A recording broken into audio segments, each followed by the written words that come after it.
শ্রীমদ্ ভাগবত কথা তৃতীয় অধ্যায় বিভিন্ন কামনা পূর্তির জন্য বিভিন্ন দেবতার উপাসনার বর্ণনা এবং শ্রীমদ্ ভাগবত ভক্তির শ্রেষ্ঠত্ব নিরূপণ। ওং নমো ভগবতে বাসুদেবায়। ওং পূর্ণমদং পূর্ণমৃদং পূর্ণত্ব পূর্ণমদুচ্যতে পূর্ণস্য পূর্ণমাদায় পূর্ণমেবাবশিষ্যতে। ওম শ্রী পরমাত্মনে নমঃ। শ্রী সুখদেব বললেন, হে রাজন, তুমি আমাকে জিজ্ঞাসা করেছিলে যে আসন্ন মৃত্যু বিবেকী পুরুষের কর্তব্য কী। তার উত্তরে তোমাকে সব জানালাম। যিনি ব্রহ্মতেজ কামনা করেন তিনি বৃহস্পতিকে, যিনি ইন্দ্রিয়ের সামর্থ্যকামী তিনি ইন্দ্রকে, এবং সন্তান কামনাযুক্ত ব্যক্তি দক্ষাদি প্রজাপতিগণের আরাধনা করবেন। ঐশ্বর্যকামী ব্যক্তি মায়া দেবী মায়াযোগ দুর্গাকে, তেজস্কামী অগ্নি ব্যক্তি অগ্নিকে, ধনকামী বসুদেব এবং বীর্যকামী ব্যক্তি রুদ্রগণের পূজা করবেন।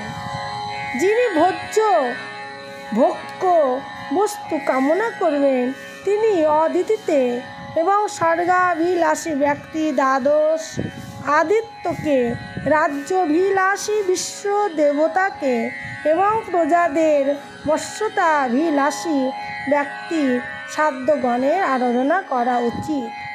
আয়ুলাভের ইচ্ছায় অশ্বিনী কুমার দ্বয়কে, পুষ্টি কামনায় পৃথিবী দেবীকে এবং প্রতিষ্ঠিত কামনায় লোক মাতা পৃথিবী আকাশকে পূজা করবেন।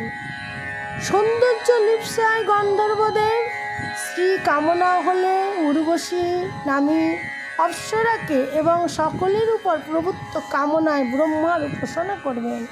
যশের কামনা হলে যোগমূর্তি বিষ্ণুকে, অর্থ সঞ্চয় কামনায় বরুণ দেবকে, বিদ্যা কামনায় মহাদেবকে এবং দাম্পত্য সুখ কামনায় পার্বতীর উপাসনা করবেন।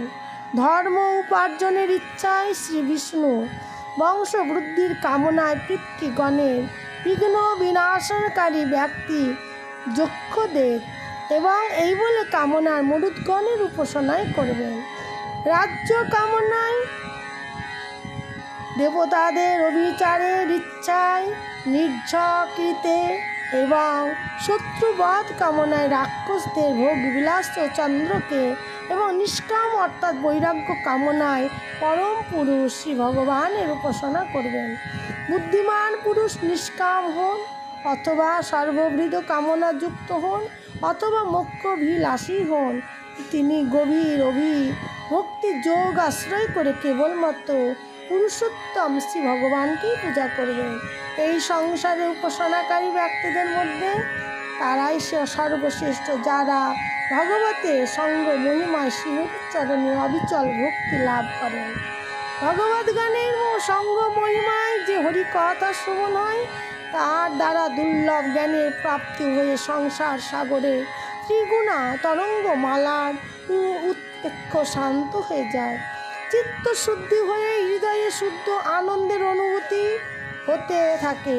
ইন্দ্রিয়াদির বিষয়াক্তি দূর হয়ে যায় এবং কৈবল্য মোক্ষ প্রাপ্তি, সর্বগ্রাহ্য পথ ও ভক্তি যোগের প্রাপ্তি হয়। সুতরাং ভক্তি সুখে নিমগ্ন কোনো ব্যক্তি বা হরিকথাতে আকৃষ্ট না হবেন। সৌনক ঋষি বললেন, হে সুতা, ভরত বংশ গৌরব মহারাজ পরীক্ষিত শ্রী সুখদেবের কাছে এইসব শুনে সর্বশাস্ত্র বিষাদরা পরম ব্রহ্মনিষ্ঠ সেই মহর্ষি সুখদেবকে আর কি জিজ্ঞাসা করেছিলেন, হে বৃদ্ধার সুত, আপনি তো সব কিছুই জানেন। আমরা সেই সব হরিকথা ভক্তি ভরে শুনতে ইচ্ছা করি। আপনি দয়া করে আমাদের সেই সব কথা বলুন, কারণ সাধুদের যেসব কথা হয় সেসব কথা কখনো সামাজিক ভাব বিনিময় যুক্ত হলেও শেষ পর্যন্ত সেই সব আলোচনা ভগবানের রসময়ী লীলা কথাতেই পর্যবসিত হয়। সেই পাণ্ডু বংশধর রাজা পরীক্ষিত খুবই ভগবত। বাল্যকালে তিনি বাল্য ক্রিয়ার ছলে শ্রীকৃষ্ণ সেবা বিষয়ক খেলাকেই রত থাকতেন। ব্যাসনন্দন শ্রী সুখদেব জন্ম থেকেই ভক্তপরায়ণ। সেই জন্য এইরকম ভক্তদের মিলিত সভায় মঙ্গলময় শ্রী ভগবানের সর্বাত্ম সাধক বিদ্যা দিব্য গুণাবলীর আলোচনাই হয়ে থাকবে। ভগবত কথার আলোচনা তিনি কলাতিপাত করেন। তার আয়ু সার্থক। এছাড়া অন্য সকলের আয়ু সূর্যদেব উদিত ও অস্তমিত হয়ে বৃথায় হরণ করতে থাকে। বৃক্ষগণও কি জীবিত থাকে না? কামারের হাফড় কি শ্বাস প্রশ্বাস গ্রহণ বর্জন করে না? গ্রামের পশু কুকুর ছাগল প্রভৃতি কি মানবিকৃতির পশুর মতো আহার নিদ্রা মৈথুন করে না? যার কর্ণকুহরে গোবিন্দ কথা কখনোই ঢোকেনি সে তো পশু, কুকুর, শুয়োর, উট এবং গাধারই মতো।